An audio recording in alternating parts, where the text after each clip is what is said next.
a city so dark, God erased it by fire.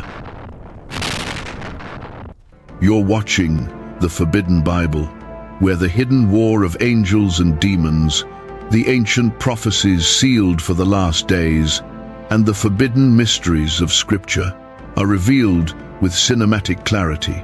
If you're new here, subscribe and tap the bell icon, because what you're about to discover may change the way you understand heaven, the unseen realm, and your place within it. Today, we return to the ashes of Sodom and Gomorrah, not simply to witness the destruction, but to uncover the sickness that caused it. Because no city falls in a moment, judgment arrives slowly, like smoke before fire. What if the real story of Sodom wasn't just about sin? What if it was about a society that forgot who they were and who God was? Let's begin. Before Sodom burned, it glittered. Before Gomorrah fell, it breathed like a kingdom of heaven upon the earth. People forget that. We see only the ashes, but not the gardens, the music, the laughter, the pride. Long before judgment came, there was beauty, and it was that beauty that drew them there. After the confusion of Babel, tribes broke apart and scattered like wind-blown sand. They wandered through deserts and valleys, exhausted and hungry, driven by instinct and desperation, searching for a place that felt safe again. And then, one morning, as the mist lifted from the valley floor, they saw it. The Jordan Valley, green, alive, overflowing. To them, it looked like Eden reborn. They believed they had found paradise. So they settled. They carved roads, they built walls, they claimed the land as their own, and they named the first city Sodom. It started with hope, with sweat, with ambition, with pride. Soon, the world noticed. Caravans arrived from distant nations, Egypt, Arabia, Anatolia. They carried spices, gold, wine, linen, fruit, oil, silk. And Sodom grew rich. Every night, music spilled through the streets. Dancers filled the courtyards. Wine flowed freely. The people praised their own greatness. They believed they were unstoppable, untouchable, unbreakable. And as Sodom rose, a second city followed Gomorrah, not built on power, but on pleasure. If Sodom was ambition, Gomorrah was desire. Together, they became the jewels of the Jordan plain. In the distance, a man watched. Lot, a man who had walked with Abraham, a man who knew God. But when he looked toward the valley, he didn't pray, he didn't pause, he didn't ask. He only saw beauty, and he chose it. He pitched his tent near Sodom, and step by step, the city pulled him in his work, his home, his family, his heart. He thought he had found a future. He didn't know he had stepped into a countdown, because beneath the music, beneath the wealth, beneath the shining stone walls, something was rotting, something no one wanted to see, and the clock was already moving toward fire. They said Sodom was welcoming. They said the city opened its gates to every traveler, every merchant, every wandering soul who crossed the valley. That was the story. But stories lie. The truth came the night two strangers walked through the city gate. Two men dusty from the road, quiet, unnoticed. No one knew who they were. No one cared, except for one man, Lot. He saw them near the well, standing alone while the crowd rushed past in a storm of music and light. Their faces were calm, their steps steady, their eyes watching. Something about them felt different, holy, dangerous, like the air around them had weight. Lot approached quietly. He bowed and whispered, "Come to my home, wash your feet, rest before the night falls." At first, the strangers refused. "We will stay in the square," they said. But Lot knew the truth about that square. He had heard the whispers, he had seen shadows in the streets, he knew what happened to strangers who slept outdoors. So he begged them, pleaded with them, and finally they agreed. Inside Lot's home, there was peace. Water poured into bowls, bread on the table, firelight on stone walls. His wife moved quietly. His daughters served food with nervous hands. Lot listened for footsteps outside, for voices, for trouble. Because trouble always came, and it came fast. Before the meal was finished, shouting rose in the street, laughter twisting into something sharp and hungry. Then fists pounded on the door. Lot froze. His daughters stopped breathing. The strangers sat still, silent as stone. Voices called his name. Lot, bring them out. More voices joined. Dozens, then more. Young men, old men. The laughter turning violent. Lot stepped to the door, hands shaking, heart burning in his chest. He opened it just enough to speak. A mob stood outside, faces sneering, eyes burning, hands gripping torches and ropes. They were smiling, laughing, celebrating. Where are the men who came to you tonight? Bring them out to us. Their meaning was clear, their intent was poison. Lot's voice cracked as he pleaded, do not do this wicked thing. But mercy was gone, kindness was gone. Hospitality, the sacred duty of ancient cultures, had died. They didn't want to welcome the strangers, they wanted to break them, to use them, to own them. They pushed forward, they pressed on the door, hands clawed at the frame, the crowd roared like animals. Lot begged, but the city did not listen. Then something shifted. The strangers rose from the table, their eyes flashed with something fierce and unearthly. They reached out, and the door slammed shut. A burst of light cut through the cracks. Screams tore through the street, then another, and another. The mob fell back in confusion, blind, stumbling, clawing at their faces, crying out in rage and terror.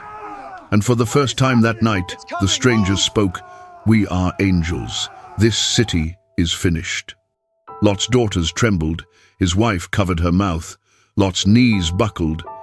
And outside, the great city of Sodom, the city that once prided itself on welcoming the world, writhed in the street, screaming, blinded by the very darkness they had created. Sodom had not simply rejected hospitality, it had weaponized it. What God designed as holy, they had twisted into cruelty. And there, in the doorway of his home, Lot understood. The night had ended. The future had changed. And the countdown had begun. Sodom did not fall because it was weak. It fell because it believed it could not fall. Long before the fire, pride had already set the city ablaze. They believed they were chosen by the earth itself, blessed, unstoppable, superior to every people around them. Their wealth was proof, their walls were proof, their constant victory was proof. And the louder the music of success grew, the quieter their conscience became. In the great square of Sodom, merchants stood behind overflowing tables, piles of grain, baskets of ripe figs, jewelry heavy with gold and lapis lazuli. Coins clattered like rain, deal after deal, trade after trade. And every voice spoke the same silent language. We did this. We made this. We deserve this. The city glimmered with arrogance. People walked with their chins high, their eyes sharp, their steps quick, as though nothing and no one could stand in their way. Even the poor, those who swept the streets, those who hauled baskets and buckets, those who slept beside ovens and stables, believed the myth. We are Sodom. We are more. But pride always has a shadow. And that shadow stretched across the city slowly, silently, until no corner was untouched. One night, at a feast in the royal courtyard, wine spilled like rivers. Musicians pounded drums, silk shimmered in torchlight. The air was thick with perfume and praise. Then King Bera rose. Her voice rolled through the crowd, smooth, confident, commanding. "We have no equal," she declared. We rise by our own hand. We bow to no God. We fear no judgment. The crowd erupted, cheering as though heaven itself had joined them. But no one noticed the stillness beneath the sound, the kind that comes right before a storm. Outside the feast, beyond the walls, the night was unnaturally quiet. Even the animals were silent. Sodom thought silence meant safety, but it meant something else. It meant warning. At dawn, traders from the desert arrived, leading camels heavy with spices and incense. They told stories of drought in the north, famine in the hills, war beyond the river. Sodom listened and laughed. Nothing could touch them, not hunger, not war, not God. The city trembled with confidence, the kind that blinds the eye and hardens the heart, and every day Lot watched it grow. From his window, he saw crowds gather in the marketplace, arguing, boasting, shouting over one another, each voice a spark striking stone. He heard the way people spoke of the poor as burdens, as failures, as dust beneath their feet. He saw the way they spoke of God as myth, as weakness, as nothing. And he felt the weight of a question that would not leave him. How long can pride burn before it consumes everything around it? But in Sodom, no one asked such questions. The people marched through the streets, dressed in fine linen, wrapped in jewels, smelling of oil and cedarwood, eyes full of triumph. Their laughter echoed through doorways, across rooftops, into the night. Above the city walls, banners snapped in the wind, red and gold, woven with symbols of power. Every tower, every gate, every stone was a monument to themselves. Even the children repeated the chorus, "We are greater." And so the city stood shining brightly, swollen with self-worship, unaware that another city, far above their heads, was watching, listening, counting, because pride has a sound, and heaven hears it. But Sodom did not believe that. Sodom believed only in Sodom, and that belief would be the second stone in its grave. Hospitality once meant protection, shelter, honor. But in Sodom, it meant nothing. The first warning sign didn't come in thunder or fire. It came quietly in the way strangers were treated. Travelers arrived at the city gates, dusty and exhausted, leading camels weighed down with goods. Their faces were burned from days in the desert sun. Their voices were hoarse from thirst. They expected a cup of water, a place to sit, a moment to breathe. What they found instead was Sodom. Men leaning in the shadows watched them with cold interest, eyes narrowed, mouths twisted. They whispered to one another, not welcome, but fresh meat. The travelers hesitated. They stepped back, but there was nowhere else to go. The valley was vast, but the city was the only light in the dark. So they entered, and Sodom smiled, not with kindness but with hunger. Along the narrow streets, doors slammed shut, windows closed, curtains dropped. No one offered food, no one offered rest. Instead, hands reached out from alleys, tugging at their robes. Voices hissed suggestions. Laughter followed their fear like footsteps. The strangers hurried forward, clutching their packs, each step more desperate. At the city center stood a large fountain carved from pale stone. Water poured down its sides, clear, cool, abundant. They reached for it. Just one drink, they thought, but a guard stepped between them and the fountain. His voice was flat, his eyes were empty. "This is not for you." The men begged. They pointed to their lips, dry and cracked. They offered coin-heavy gold pieces, more than enough. The guard's answer never changed. "Not for you." Behind him, laughter rose from the market stalls. Merchants watched like men at a theater, amused, entertained, thrilled by another person's need. Their cruelty was casual, effortless, practiced. Later that night, when the travelers tried to find a place to sleep, the streets grew colder.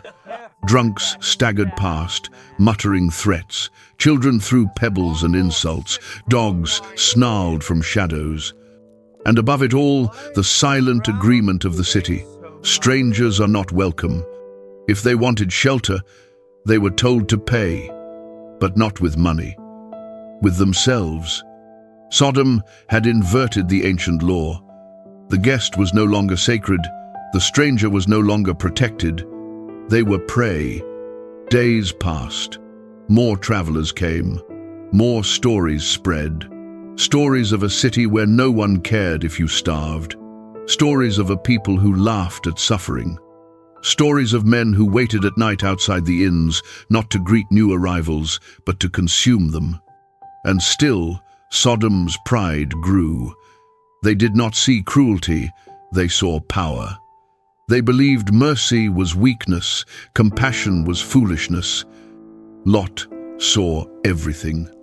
He watched families shut their doors to wandering merchants. He saw injured men limping through the streets while crowds walked around them, unmoved. He tried to help. Sometimes he gave bread. Sometimes he offered water. Sometimes he took a stranger into his home. But kindness in Sodom was dangerous. People whispered behind him, "Who does he think he is? Why feed them? What does he want in return?" And the more Lot helped, the more the city watched him, not with respect, but suspicion. Hospitality in Sodom was no longer a virtue, it was a threat. Lot felt the weight of it every time he opened his door, the eyes staring from across the street, the murmurs, the resentment. Still, he welcomed strangers. Still, he refused to become like the city around him. And one evening, just before sunset, two men appeared at the gate. They looked ordinary, tired, dust-covered, but something around them trembled with light. Lot saw them first, and without hesitation, he ran to them like a man running toward a lost part of himself. He bowed low. He begged them to stay under his roof.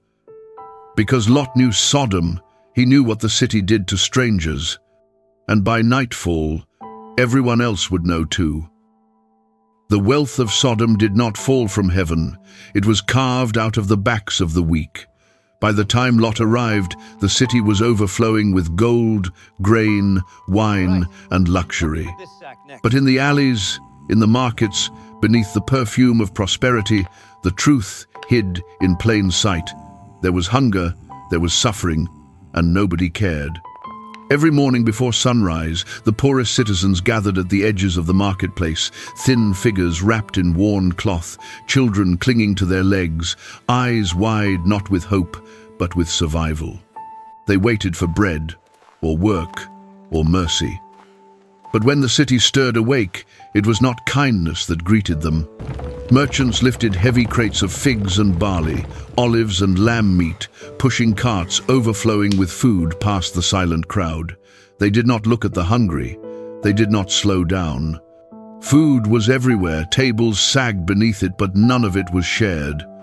One morning, a woman approached a stall holding a clay cup with 2 small coins. Her son stood beside her, ribs visible beneath his skin, hair tangled, lips cracked. The merchant didn't smile or greet her. He glanced at the coins and laughed. "This isn't charity," he said. "Come back when you can pay." The boy blinked up at him, too weak to speak. Behind them, the wealthy lined up with silver and spices, buying more food than they could eat, tossing spoiled fruit into the dirt without a thought. The woman stood still for a long moment, coins trembling in her hand. Then she turned away, and no one stopped her. That was Sodom, a city where the needy were invisible, where compassion was extinct. By midday, the heat swelled against the stone streets. The poor retreated to the shade of the outer wall, too hungry to walk home, too tired to beg. Children cried softly. Elders gasped for water. People passed by, perfumed, confident, smiling, ignoring every sound. Not far away, crowds gathered around entertainers playing drums and lyres. Wine spilled from goblets onto polished stone. Music filled the air. Laughter echoed off marble walls. For Sodom, joy was plentiful as long as it belonged to the rich. One afternoon, a man collapsed near the fountain, thin, trembling, breath shallow. He reached toward the water. The guards stepped forward. "No," the man begged.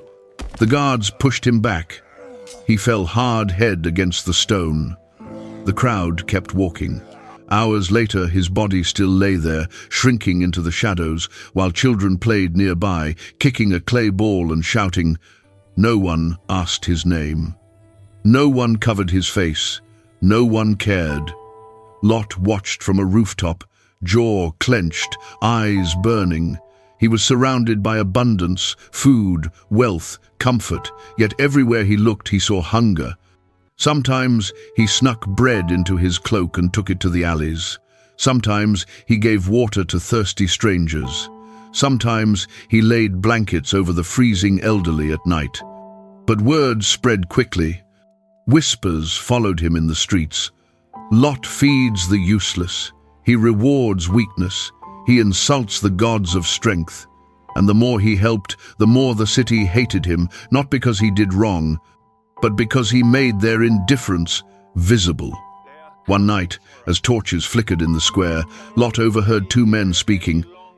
"If the poor cannot survive," one said, "then they do not deserve to." The other nodded. That is the law of Sodom. Below them, a child sat alone on the steps of a shop, legs pulled to his chest, staring into the empty darkness. He wasn't sick, he wasn't disobedient, he was simply unwanted. And so, Sodom called it justice. The city believed mercy was a burden, that charity was weakness, that the poor slowed progress. This was not theft in secret, it was cruelty in daylight. And Lot knew what few others did. When a city stops caring about the weakest, it is already dying. Soon the death would no longer be silent. Sodom did not fall because it sinned, it fell because it refused to stop. Even as darkness thickened over the city, even as violence grew routine, even as injustice echoed through the streets, the people of Sodom did not want change. They wanted more pleasure, more power, more freedom without consequence. Every warning bounced off their walls like dust off stone. One evening, long before the fire fell, a storm gathered on the horizon, thunderless, windless, silent.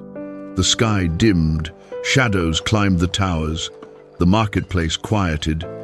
Lot felt it first a weight, heavy and invisible, pressing into the city like a hand upon the heart. But the people laughed, they drank, they danced. That night, torches glowed around the central square. Music echoed between white stone walls. Perfume and wine thickened the air. Men and women wrapped in silk and gold toasted to their desires. Voices rose like a wave. To freedom. No rules, no restraint. Not far away, on a smaller street, Lot found his daughters standing at the window, their faces pale, their breaths shaking. Below them, drunken revelers staggered home, shouting obscenities into the night. A fight broke out near a fountain. Blades scraped stone, fists struck flesh. A woman screamed. No one intervened. The city had become deaf to its own cries. The next morning, smoke rose from burned carts and broken stalls. Blood stained the ground near the temple steps, yet life continued. No remorse, no reflection, just noise.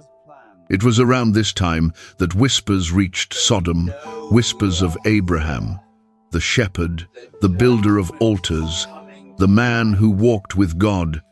Rumors drifted through the taverns and workshops. He says God will judge us. He says fire is coming. He says time is short. People laughed. The rich scoffed. The powerful smirked. One merchant spat to the ground, "Let God try," and the crowd roared. They weren't afraid. They weren't humbled. They were insulted. Arrogance had turned to defiance. Even in the quietest hours, when the torches burned low, when music faded, when the wind carried the distant howl of desert wolves, Sodom did not pause. The city did not pray. It did not question. It did not change. In secret, Lot prayed alone, whispered words trembling out of him like smoke. "Lord, have mercy on this place." But the city did not join him. When the two angels arrived, disguised as travelers, there was one final chance, the last doorway to mercy before destruction. Night fell, streets darkened, windows dimmed. Lot brought the strangers inside, and then footsteps, whispers, the scrape of sandals on stone. Men gathered outside, torches raised, eyes burning with lust and violence. Their fists pounded the door. "Bring them out!" The angels watched silently. Lot trembled. This moment, this single decision, would reveal what remained of Sodom's soul. Lot begged them to stop. He fell to his knees, his voice cracked. "Do not do this evil." For a heartbeat, the crowd froze. Faces flickered in torchlight. Silence hovered. Then laughter erupted, loud, cruel, wild. It wasn't confusion. It wasn't ignorance. It wasn't weakness. It was rebellion. A final declaration. "We will do what we want." The angels stepped forward. Light flashed. The mob staggered back, clutching their eyes, blinded. Cries filled the street. Torches crashed to stone, and still they kept clawing at the door. Even in blindness, even in terror, they would not stop. That was the end. Not the blindness, not the fire, the refusal, the hardness of their hearts. In the morning, the angel spoke, "Take your family. Leave now."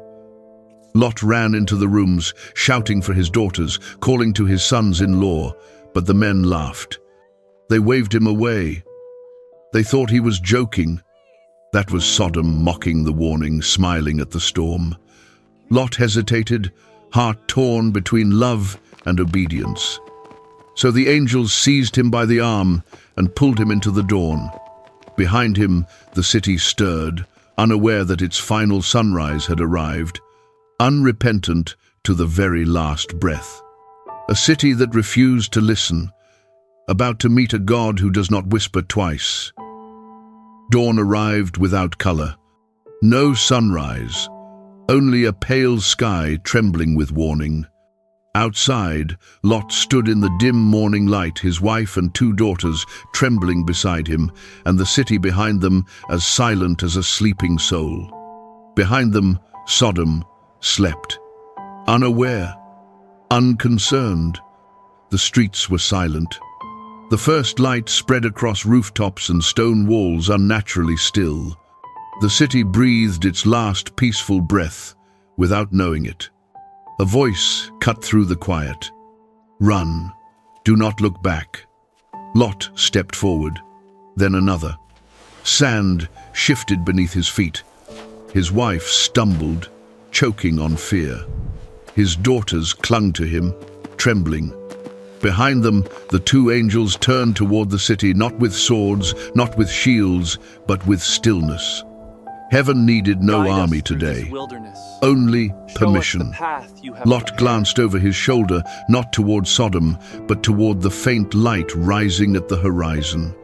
His voice cracked. "My sons-in-law." The answer came, "It is too late." The family ran, feet pounding earth, breath ragged. The path rose toward the hills, away from the valley. Their shadows stretched long behind them. The wind thickened. The air grew warm. Lot looked at his wife. Sweat clung to her face. Tears streaked her cheeks. She whispered, "Our home." Lot tightened his grip. "Keep moving." The wind rose sharply. A low roar rolled across the plain. The sky darkened. Then a sound unlike thunder, like the sky tearing open and the earth splitting. Lot turned forward, and light exploded behind them. Fire poured from heaven, not torches, but rivers of burning stone. The ground shook beneath their feet. Heat struck their backs like a furnace breaking open in the heart of the earth. His daughters screamed. His wife stumbled again. "Don't stop. They ran harder. Sand sprayed behind their heels. The air tasted of salt and smoke.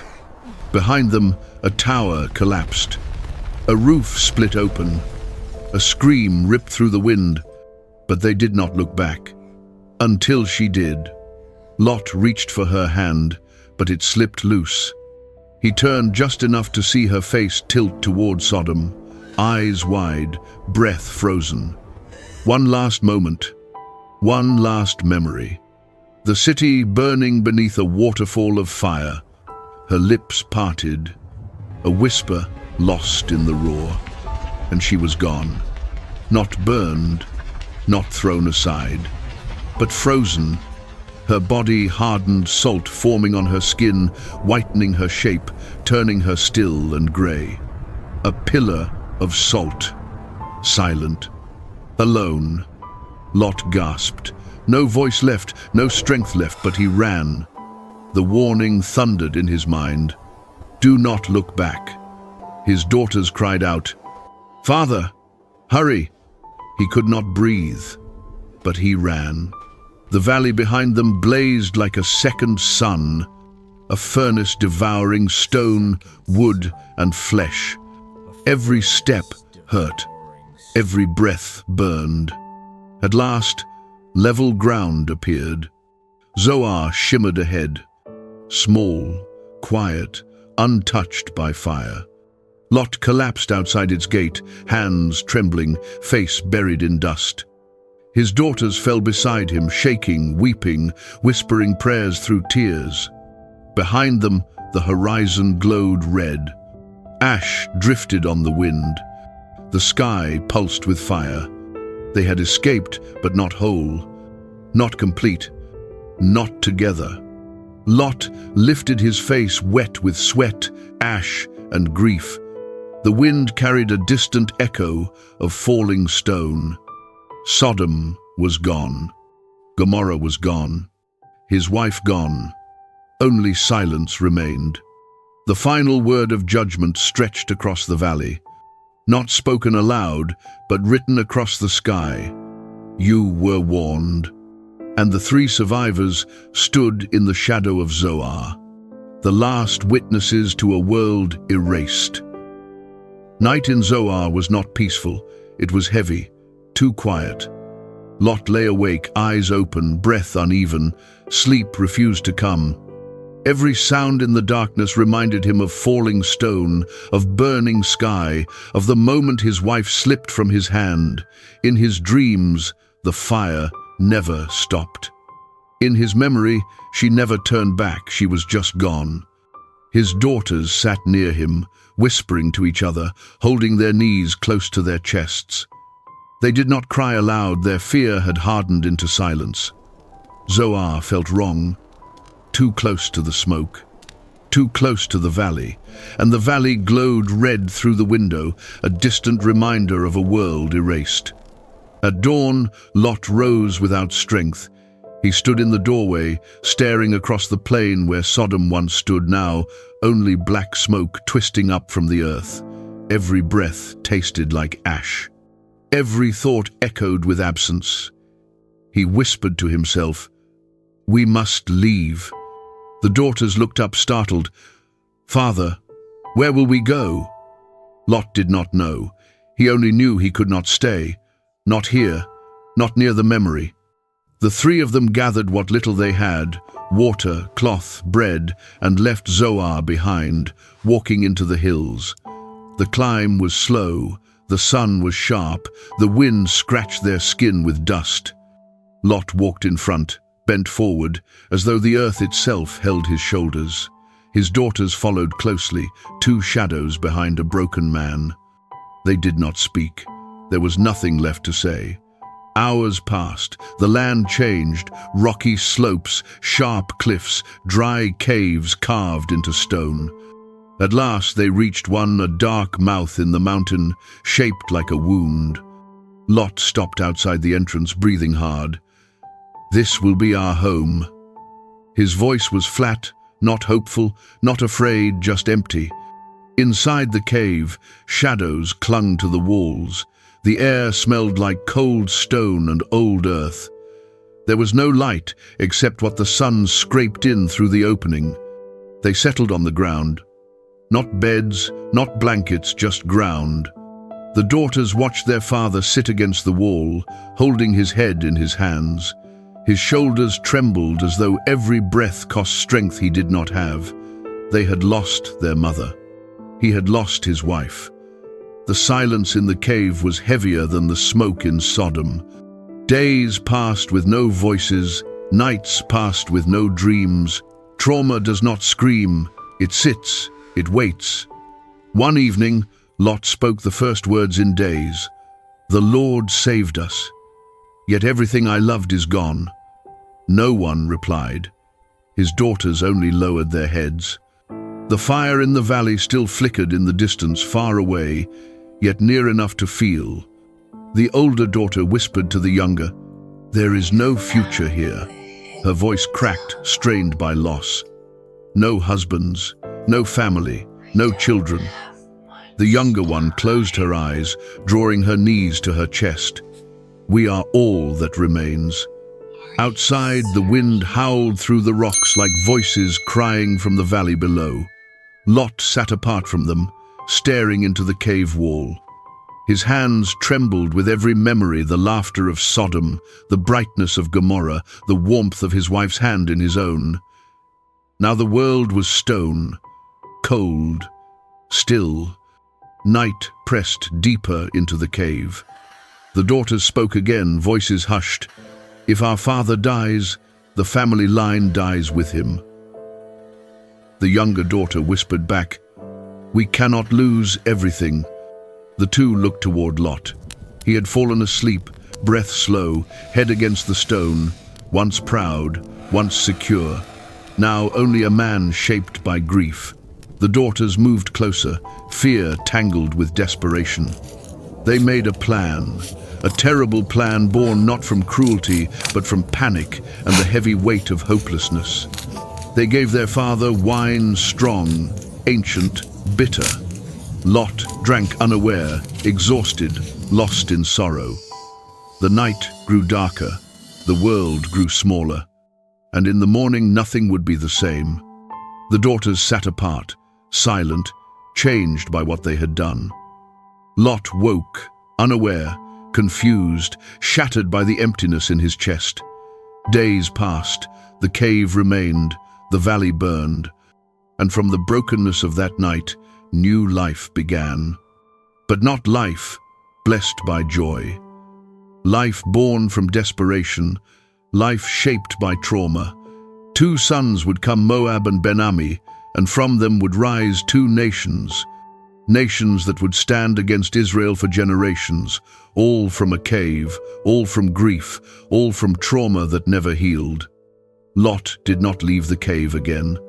The world outside had burned away, the world inside already had. And so the story of Sodom did not end in fire, it ended in silence. The valley is silent now. The fire has faded. Only ash remains. But the story is not about ash, and it was never only about destruction. Sodom did not fall in one night. It collapsed long before the fire, in the choices people made, in the voices they ignored, in the warnings they rejected. Every city leaves echoes. Every life leaves footprints. And somewhere beneath the dust of that ruined plain, there is a message as clear as the sunrise. What we build matters. What we love shapes us. What we choose becomes who we are. Sodom chose power, pleasure, and pride. Gomorrah chose beauty without truth. And the result was silence. But Lot, even broken, even afraid, chose to walk forward. He did not finish strong. He did not understand everything. He did not carry joy into the cave. But he kept moving, one step, then another. Sometimes survival looks like victory. Sometimes escape is enough.